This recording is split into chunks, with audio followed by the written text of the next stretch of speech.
de la part du Seigneur. Nous sommes dans la joie de nous retrouver pour cette grande émission, pour cette grande classe de l'école de Bezalel. Et sans plus tarder, j'aimerais qu'ensemble, que nous puissions recommander ces temps à la grâce de Dieu. Nous te bénissons, nous te glorifions, notre Père et notre Dieu, pour la possibilité que tu nous accordes de nous retrouver autour de cette classe. Nous avons besoin de ta sainte présence, nous avons besoin de ton Saint-Esprit, dans ton précieux nom que nous avons ainsi prié, avec toutes les actions de grâce. Amen.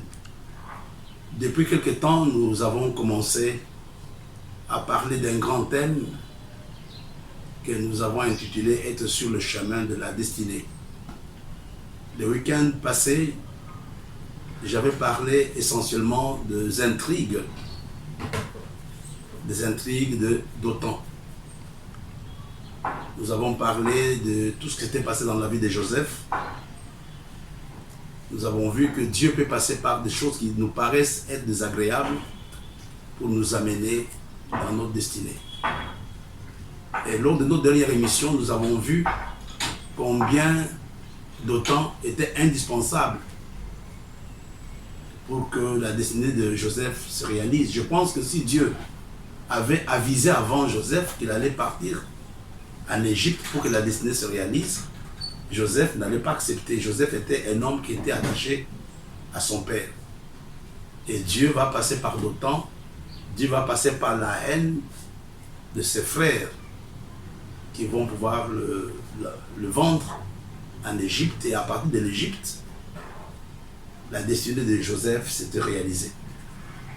Et lors de deux dernières classes, nous avons vu que la destinée était un ensemble d'événements. Donc, est un ensemble d'événements qui nous amènent à réaliser le programme de Dieu, qui nous amène à entrer dans ce que Dieu a prévu. Parce que nous avons vu que dans le livre de Jérémie, que le projet que j'ai formé pour vous. Donc, Dieu a un projet pour chacun d'entre nous. Ce matin, nous allons continuer avec la même pensée, mais on abordera un sous-thème qui est très important. Je vais parler ce matin de quelques vérités qui sont importantes, quelques vérités que nous devons apprendre, des vérités qui sont liées à la destinée. La première chose que j'aimerais dire, qu'il y a une bataille au sujet de notre destinée. Le diable nous livre une bataille. S'il y a une chose que le diable tient à détruire dans la vie d'un homme, ce n'est pas sa santé, ce n'est pas son business. La plus grande préoccupation du diable, c'est d'amener à détruire. Il est prêt à détruire vraiment ta destinée. J'aimerais vous parler de quelqu'un, enfin, un exemple dans le Juges chapitre 13, 3 à 6, on nous parle des noms de Dieu que vous connaissez. Il s'agit de Samson. Un ange de l'Éternel apparut à la femme et lui dit, voici donc ces Juges chapitre 13, verset 3 jusqu'au verset 6. La Bible nous dit, un ange de l'Éternel apparut à la femme et lui dit, voici tu es stérile et tu n'as point d'enfant. Tu deviendras enceinte et tu enfanteras un fils. Maintenant, prends bien garde, ne bois ni vin ni liqueur forte et ne mange rien d'impur, car tu vas devenir enceinte et tu enfanteras un fils. Le rasoir ne passera point sur sa tête, parce que cet enfant sera consacré à Dieu dès le ventre de sa mère. Et ce sera lui qui commencera à délivrer Israël de la main des Philistins. La femme alla dire à son mari, un homme de Dieu est venu vers moi et il avait l'aspect d'un ange de Dieu, un aspect redoutable. Je lui ai pas demandé d'où il était et il ne m'a pas fait connaître son nom. Mais il m'a dit, tu vas devenir enceinte, tu enfanteras un fils maintenant, ne bois ni vin ni liqueur forte et ne mange rien d'impur, parce que cet enfant sera consacré à Dieu de le ventre de sa mère jusqu'à sa mort. Regardez, avant même la naissance de Samson, Dieu avait déjà un programme à Samson. On savait qu'il allait être libérateur. C'est lui qui allait délivrer Israël. C'était un programme que Dieu avait arrêté avant la naissance, avant même qu'il ne soit dans le sein de sa mère. C'est comme toi, il y a un programme que Dieu a déjà tracé pour ta vie. C'est ce que nous appelons la destinée. Dieu a déjà tracé un programme pour ta destinée, pour ta vie plutôt. Mais regardez, quand nous lisons dans la parole de Dieu, nous allons voir qu'à un certain moment, la destinée de Samson a failli. Donc je vais redire ceci. Donc la destinée de Samson n'a pas été facile. C'était quelque chose de très compliqué pour lui. Il a été combattu par le diable. Il a perdu ses yeux. Mais par la grâce de Dieu, c'est vers la fin de sa vie qu'il va se ressaisir pour réaliser la mission que Dieu lui avait confiée. Et dans la parole de Dieu, je peux vous montrer, il y a des exemples. Là ce sont des petites choses que j'aimerais vous montrer quand même qui sont, à mon avis, très importantes. Il y a des hommes qui n'ont pas complètement réalisé ou qui ont failli rater leur destinée, qui ont failli rater leur vocation, qui ont failli rater leur appel. Je prends le cas de Saül. Dans le livre de 1er roi, non plus, 1er Samuel chapitre 13, verset 11. Samuel dit, qu'as-tu fait? Il parle à Saül. Saül répondit, lorsque j'ai vu que le peuple s'est dispersé loin de moi et que tu n'arrivais pas au terme fixé et que les Philistins étaient assemblés à Michmash, je me suis dit, les Philistins vont descendre contre moi à Gilgal. Je n'ai pas imploré l'Éternel. C'est alors que je me suis fait violence et que j'ai offert l'Holocauste. Samuel lui dit, tu as agi en insensé. Tu n'as pas observé le commandement que l'Éternel, ton Dieu, t'avait donné. L'Éternel aurait affermi pour toujours ton règne sur Israël. Mais maintenant, ton règne ne durera point. L'Éternel s'est choisi un homme selon son cœur et l'Éternel l'a destiné à être le chef de son peuple parce que tu n'as pas observé ce que l'Éternel avait commandé. Regardez, il avait un projet. Dieu avait un projet avec Saül. Un grand programme avec Saül. Mais ici, nous voyons Samuel qui lui dit, tu as agi en insensé, la royauté te sera retirée. Donc, un autre va prendre ta place. J'aimerais dire à quelqu'un ce matin, prie que tu ne perdes pas le programme que Dieu a avec toi. Dieu t'a prévu à être grand. Dieu t'a prévu à faire ceci et cela, mais le diable combat ta destinée. J'ai donné le premier exemple, le cas de Samson. Nous voyons qu'il va perdre ses yeux parce qu'il avait violé certaines recommandations de Dieu, mais je bénis Dieu pour sa vie. Samson est mort en faisant la volonté de Dieu. Mais nous voyons le cas de Saül. Saül n'avait jamais fait la candidature pour être roi. C'est Dieu qui l'avait choisi pour être roi. Mais ici, nous voyons le même Dieu qu'il avait choisi, c'est le même Dieu qui le disqualifie. Pourquoi? Parce que Saül avait cédé à la pression sociale, si vous voulez bien, à la pression des hommes, et il a été disqualifié. Je voudrais ce matin que chacun de nous prie, moi le premier, Seigneur, quelle que soit la pression, quelles que soient les choses qui peuvent être devant moi, s'il te plaît, que personne ne prenne ma place. Il y a quelque chose que Dieu a prévu pour toi. Il y a quelque chose que Dieu a programmé pour toi. Ma prière, que personne ne puisse t'enlever ce que Dieu avait préparé pour toi. Nous voyons ici le cas de Saül. Dieu lui dit, tu as agi en insensé, ta royauté sera enlevée et on va les donner à un autre. Tu comprends que le diable passe par certaines choses pour nous amener à être disqualifiés par rapport à notre destinée. Le premier cas, c'était la désobéissance de Samson. C'était sa convoitise. Donc il va l'amener à aimer Dalila et les autres, et il avait perdu. Dans le deuxième cas ici, le cas de Saül, c'était la pression. Les gens ont commencé à l'abandonner et Saül a fait ce qu'il ne devrait pas faire. Et de fois, face à la pression sociale, face à la pression familiale, face à la pression ministérielle, si on ne fait pas attention, nous pouvons quitter nous pouvons quitter la volonté de Dieu et faire des choses pour lesquelles Dieu ne nous a pas appelés. On doit résister aujourd'hui devant la pression de la faim, devant la pression de l'âge, devant la pression du succès de l'autre, devant la pression familiale. Il y a énormément de choses qui font pression sur nous. Et si on ne fait pas attention à la pression qui s'exerce sur nous, nous pouvons tendre facilement notre main vers l'iniquité. Quand tu vois les autres qui réussissent, quand tu vois les autres dans des grandes voitures, tu vas aller chercher le chemin court et tu vas te compromettre. Nous voyons le cas de Saül. Il n'a pas pris la femme de quelqu'un, mais il a fait des choses que Dieu ne lui a pas demandé de faire. Donc il y a une bataille au niveau de ta destinée. Là, tu dois le savoir, mon frère. Et on peut prendre un autre cas d'Élie. À cause de la pression que Jézabel était en train de faire, Élie a fait une déclaration qui était diamétralement opposée à ce que Dieu voulait faire pour lui, allait faire pour lui. Il va demander à Dieu la mort. Il a dit, en tout cas, il faut que je meure. Pourquoi Élie avait fait cette déclaration? À cause de la pression, à cause des menaces de Jézabel, il a dit, non, en tout cas, s'il est question de mourir, il faut que je meure. Mais nous voyons que Dieu n'avait pas prévu la mort pour Élie. Dieu avait prévu l'enlèvement pour Élie. Et tu comprends qu'il y a des pressions que le diable va faire sur toi. Il y a des convoitises, il y a certaines difficultés. L'objectif est de t'amener à ne pas faire le plan de Dieu, à ne pas réaliser le plan de Dieu. Il y a un autre homme de Dieu qui a aussi été disqualifié par rapport à sa destinée. Le cas de Géasi, dans le livre de 2 Rois chapitre 5, etc. Vous allez lire cela, on n'a pas suffisamment le temps. Et vous allez voir aussi que Géasi est mort lépreux. C'était il devrait être le 3e prophète d'Israël.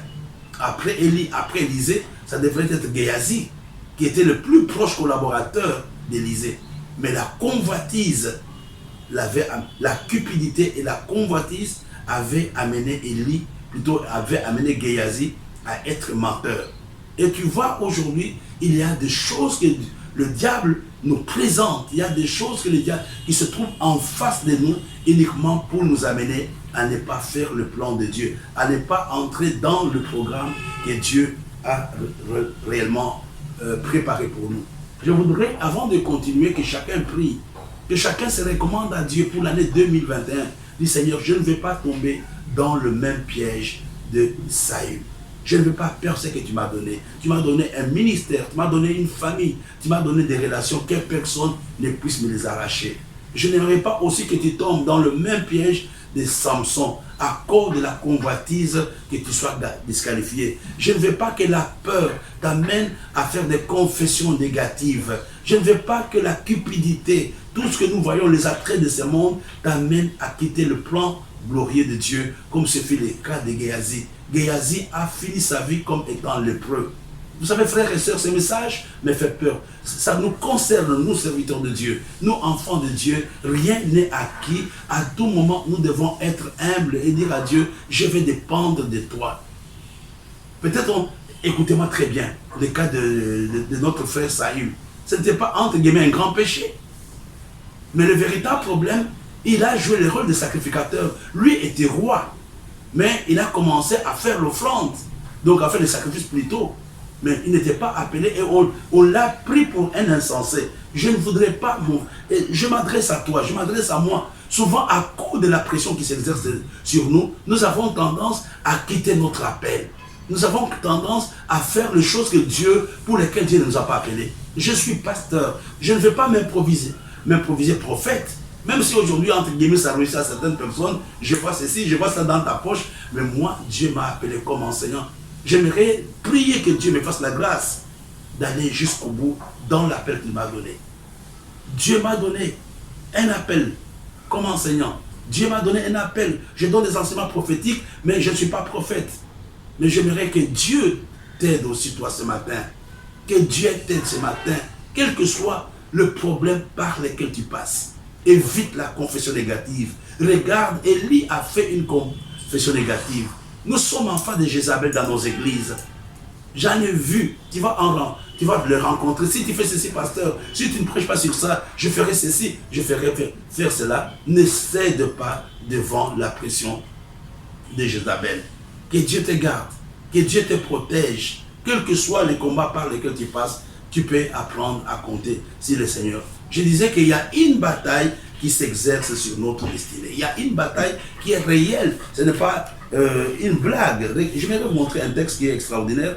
1 Thessaloniciens, chapitre 2, verset 18. La Bible nous dit ceci. Et là, c'est un homme qui a l'onction, c'est un homme qui a vu Dieu. C'est un homme sérieux, c'est l'apôtre Paul. Il dit, aussi voulions-nous aller vers vous. Du moins, moi, Paul, une et même 2 fois, mais Satan nous en a empêchés. Regarde, peut-être c'est Dieu qui lui avait demandé d'aller à Thessalonique. Peut-être c'était dans le plan de Dieu. Mais ici, il dit clairement que Satan m'a empêché d'aller vers vous. Et souvent, le diable, c'est ce que j'appelle les empêchements sataniques. Il y a des situations que le diable fait dans ta vie pour que tu ne réalises pas la mission que Dieu t'a donnée. Ce matin, je veux prier avec toi. Nous allons nous accorder pour dire que tout empêchement, tout ce que le diable a mis sur ma route pour m'empêcher d'atteindre mon objectif, pour m'empêcher d'entrer dans ce que Dieu a préparé pour moi, puisse tomber. Il était un homme loin. Il était un homme avec la grâce de Dieu. Il avait la révélation. Ici, il dit que Satan m'en a empêché. Satan m'a empêché de faire la volonté de Dieu. Satan m'a empêché d'aller vers vous. Ce matin, au nom de Jésus-Christ, tout empêchement satanique tombe dans ton ministère, tombe dans ta famille. Tu dois atteindre ce que Dieu a prévu pour toi. Il y a des choses que Dieu a prévues. Ne pense pas que tous les obstacles viennent de Dieu. Non, c'est la volonté de Dieu. Non, mes bien-aimés. Il y a des choses qui sont des combats. Et tu comprends, il y a une bataille pour ta destinée. Tu dois te battre pour ta destinée dans la prière. Tu dois accompagner ta destinée par une vie de prière, par une vie de combat. Ici, l'apôtre Paul nous dit, Satan m'en a empêché. Regardez, si si Samson s'était ressaisi par rapport à sa destinée, c'est parce qu'il avait prié. Il avait dit à Dieu, souviens-toi de moi, au moins cette fois-ci. Et qu'est-ce qui s'était passé? Il a pu avoir la victoire sur les Philistins. C'est la même chose pour toi ce matin. Tu dois prier pour cette année 2021. Que tout empêchement que le diable met sur ma route doit tomber. Doit tomber. Doit tomber. Donc nous voyons que le diable combat notre destinée. Le diable combat notre destinée. Je voudrais aussi te dire quelque chose qui est important. Alors je crois que c'était il y a 2 semaines. J'avais parlé que pour moi, un homme a 2 destinées. Il y a la destinée de Dieu pour sa vie et c'est que le diable essaie d'imposer dans sa vie. Je vais te montrer quelque chose. Dans le livre des Actes, chapitre 16, verset 6. Ayant été empêchés par le Saint-Esprit d'annoncer la parole dans l'Asie, ils traversèrent la Phrygie et le pays des Galaties. Donc nous avons vu tout à l'heure, dans le livre des Thessaloniciens, que c'était un empêchement satanique. C'était Satan qui ne voulait pas que Paul parte. Mais ici, c'est le Saint-Esprit qui dit à Paul de ne pas aller. Ayant été empêché par le Saint-Esprit d'annoncer la parole dans l'Asie, il traversait la Phrygie et le pays des Galaties. Il y a des choses que Dieu fait. Il y a des choses que Satan fait. Ici, ce n'est pas un... Il utilise bien le terme, ayant été empêché par le Saint-Esprit. Est-ce que c'était une mauvaise chose qu'ils allaient faire? Non. Il dit, ayant été empêché par le Saint-Esprit d'annoncer la parole de Dieu. Et vous comprenez? Ici, c'est Dieu qui ne voulait pas que l'apôtre Paul... Parce que ça ne faisait pas partie de son programme. Ça ne faisait pas partie de son programme. Il y a des combats qui nous concernent. Il y a des combats qui ne nous concernent pas. Je vais vous montrer quelque chose. Pour que vous puissiez bien comprendre cela. Dans le livre de Deutéronome, à partir du verset 9. Deutéronome dans l'Ancien Testament, chapitre 2, verset 9, la Bible nous dit, l'Éternel me dit, n'attaque pas Moab et ne t'engage pas dans un combat avec lui, car je ne te donne rien à posséder dans son pays. C'est aux enfants de Lot que j'ai donné en propriété. Je regarde encore le verset 19. Et tu approcheras les enfants d'Amon. Ne les attaque pas et ne t'engage pas dans un combat avec eux, car je ne te donnerai pas rien à posséder dans le pays des enfants d'Amon. C'est aux enfants de Lot que j'ai donné en propriété. Ici, là, par les enfants d'Amon, de Moab, etc. Mais bien aimé, partout on doit connaître quelle est la volonté de Dieu. Ça, c'est très important. Il y a certains combats que nous menons. Peut-être nous combattons Dieu sans nous en rendre compte. Regardez, l'apôtre Paul pouvait prier, dire non, je vais partir. Mais là, c'était un empêchement qui venait de Dieu. C'est Dieu qui ne voulait pas qu'il aille là-bas. C'était Dieu lui-même. C'était Dieu qui a dit, mais dans le livre des Thessaloniciens, nous avons vu l'apôtre Paul parler de Satan qui l'avait empêché. Il voulait faire le plan de Dieu, mais Satan l'a empêché. Mais dans le livre des Actes, nous voyons ici que c'était Dieu lui-même qui dit, ne pars pas de ce côté. Et donc, je complète ça avec le livre de Deutéronome. Donc, qu'est-ce que je veux dire par là? Le tout n'est pas de combattre, le tout n'est pas de prier, mais il faut être sensible à la voix de Dieu pour voir si la chose que tu veux faire fait partie du plan de Dieu pour toi. Des fois, nous nous engageons dans des combats qui n'ont pas de sens. Je l'ai dit il y a quelque temps, si Élie avait prié au torrent de Kérit, il n'aurait pas de l'eau parce que le temps était arrivé à son terme. J'aimerais ici ouvrir une parenthèse, c'est important. Vous savez, le péché est lié à 3 choses. Il y a 3 choses qui déterminent un péché. Ça, c'est une parenthèse. La première chose, le péché est lié au temps. Le péché est lié à la méthode. Le péché est lié au lieu. Je vais expliquer très bien. Si je fais une chose en dehors du temps de Dieu, c'est un péché. Si je fais une chose en dehors du temps de Dieu, c'est une œuvre morte. Dieu n'est pas dedans. Regardez, n'est-ce pas, l'apôtre, pas l'apôtre, le roi, David demandait toujours à Dieu, monterai-je ou ne monterai-je pas? Il faut être sensible. Il y a certains combats que nous avons dans nos vies, c'est Dieu qui est à la base, mais nous chassons Satan. Je disais que le péché est lié au temps. Ne fais pas des choses en dehors du temps de Dieu et ne fais pas des choses après le temps de Dieu. Tu dois être sensible. Est-ce que je suis dans le temps de Dieu ou je suis hors du temps de Dieu? Je me rappelle le Seigneur qui avait pleuré sur la vie de Jérusalem en disant, oh, si tu connaissais le temps de ta visitation. En tant que leader, en tant que pasteur, nous devons être sensibles à la notion du temps de Dieu. Et c'est pour nous, je me rappelle dans le livre, je crois, de Agé, ou Malachim, Agé, je crois, où le prophète dit à Israël, et c'est pour vous le temps de bâtir vos maisons quand la maison de Dieu est en l'amour. C'est important. La destinée est aussi liée au temps. Savoir si la chose, il y a certains combats que nous avons, c'est parce que nous ne sommes plus dans le temps de Dieu. Nous ne sommes plus sous la couverture de Dieu. Il est important de connaître le temps de Dieu par rapport à ce qu'on est en train de faire. Même, je prends dans le naturel. Tu ne peux pas aller planter le maïs pendant la saison sèche. On va te prendre pour un insensé. Même si tu es un agriculteur, mais tu dois connaître le temps. Tu dois connaître la saison. Je disais que le péché est lié au temps de Dieu. Pas au temps de Dieu, est lié au temps. Il y a le temps de Dieu. Être sensible, est-ce que Dieu veut que je fasse la chose maintenant? Ou Dieu ne veut pas que je le fasse? Et la deuxième chose, le péché est lié au lieu. C'est la même chose. Vous allez comprendre, il faut être à l'endroit où Dieu te veut. Pas faire tout ce que Dieu te veut. Pas évangéliser là où je vais aller, j'implante l'église. Donc il faut, non, il y a le lieu de Dieu. Paul voulait aller prêcher. Mais Dieu, la mission qu'il voulait faire était une mission normale. Mais Dieu lui dit, ne parle pas. Ayant été empêché par le Saint-Esprit. Et le dernier point, le péché est lié à la méthode que j'utilise. Quelles sont les voies et moyens que j'utilise?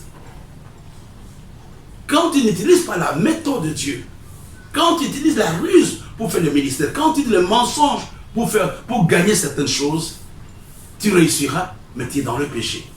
Ça ne fait pas partie de ta destinée. Alors pourquoi j'ai fait cette parenthèse? Parce que cette parenthèse influence aussi la destinée. Est-ce que c'est le temps de Dieu pour moi que je fasse ceci ou cela? Je vais ouvrir une parenthèse. Les gens pensent que Joseph avait eu le problème, c'est parce qu'il était indiscret. C'est parce qu'il n'avait pas, il s'était précipité pour partager sa vision avec ses frères. Ses frères n'étaient pas prêts. Donc à cause de son indiscrétion, ce n'était pas encore le moment. Bon, il s'est vendu. Et vous allez voir dans le livre de Luc, il y a des choses que Marie a reçues, mais elle a gardé cela comme une confidence. Et vous comprenez qu'il y a des choses que vous ne devez pas partager parce que ce n'est pas le moment de Dieu pour vous. Et savoir avec qui partager ma vision. Et puis je disais, connaître le temps de Dieu par rapport à la vision, par rapport à sa destinée. Et être à la place où Dieu me veut. Nous avons donné clairement l'exemple de l'apôtre Paul dans le livre des Actes. Je vais encore reprendre cela pour la meilleure audition. Acte 16, verset 6. Ici, ayant été empêché par le Saint-Esprit d'annoncer la parole dans l'Asie, il traversait la Phrygie et le pays des Galaties. Donc ici, Dieu ne voulait pas qu'il soit dans l'Asie. Pourquoi je te dis cela? C'est important. C'est important pour cette année de faire les choses selon les programmes de Dieu et de faire des choses à la place où Dieu te veut. Nous avons vu le cas de Paul, de Saül, il a été disqualifié parce que lui était appelé comme roi. À cause de la pression, il s'est transformé en sacrificateur. Et il a été disqualifié. J'aimerais terminer ce matin en te disant, fais les choses selon le temps de Dieu. Et sois à la place où Dieu te veut. Et utilise le méthode de Dieu pour réaliser ta destinée. Je disais, il y a une bataille par rapport à notre destinée. Et il y a une bataille par rapport à ta destinée. La chose que le diable combat dans ta vie, ce n'est pas ta beauté, c'est ta destinée. Pourquoi il voulait tuer Jésus quand il était un enfant? C'était un enfant qui était innocent, qui venait de naître. Il avait quelques mois ou bien quelques années. Hérode combattait l'étoile de Jésus. Hérode ne voulait pas la destinée de Jésus. Il savait ce que Jésus allait devenir. Et dans l'enfance, il a voulu le tuer quand il n'était qu'un enfant. C'était la destinée que Hérode voulait détruire. La destinée de Jésus. C'est ce qu'il voulait détruire. Et nous avons vu que le diable il voulait aussi détruire la destinée de Moïse. Il y a une bataille pour ta destinée. Moïse était un enfant. On a voulu le tuer, on l'a jeté dans le Nil. Il a été récupéré. Pharaon s'était soulevé par rapport à sa destinée. Le combat que tu as était un combat de ta destinée. Prie que Dieu t'aide à protéger ta destinée. Ne cède pas devant la pression. Ne cède pas devant la pression. Même s'il y a la pression, demande que Dieu t'aide. Prie que personne ne t'enlève de la place, de la position que Dieu t'a donnée. Et n'utilise pas les méthodes du monde. N'utilise pas les méthodes charnelles pour réaliser le plan de Dieu. Respecte la notion du temps. Respecte le lieu où Dieu te veut. Et respecte les méthodes que Dieu va te donner. J'aimerais prier vraiment avec toi ce matin. Ne sois pas comme Samson. À cause de la convoitise qui a failli rater sa destinée. Ne cède pas à la pression comme Élie qui a failli rater sa destinée. Mais ta destinée sera protégée cette année 2021. Dieu, la destinée de Jésus n'a pas été détruite par Hérode. La destinée de Moïse n'a pas été détruite par Pharaon. Quelles que soient les attaques du monde invisible, ta destinée en 2021 se réalisera. J'aimerais t'encourager ce matin. Il y a une bataille pour ta destinée, mais Dieu combattra. Il y a une bataille pour ta destinée, tu dois prier pour toi-même. Et ce matin, je proclame, je termine avec cette parole, que tout empêchement satanique par rapport à ta destinée puisse tomber. Que tout cela qui ont comploté pour te faire sortir du plan de Dieu périsse. Que Dieu protège ta position, ton ministère, ton mariage. Ton mariage, c'est Dieu qui te l'a donné. Et il n'y a pas une autre femme qui viendra prendre ta place. Il n'y aura pas un autre homme qui viendra prendre ta place. Que Dieu te protège. Que Dieu protège ce temps. Nous bénissons Dieu pour cette semaine. Que Dieu vous bénisse. Combattez pour votre destinée. Amen.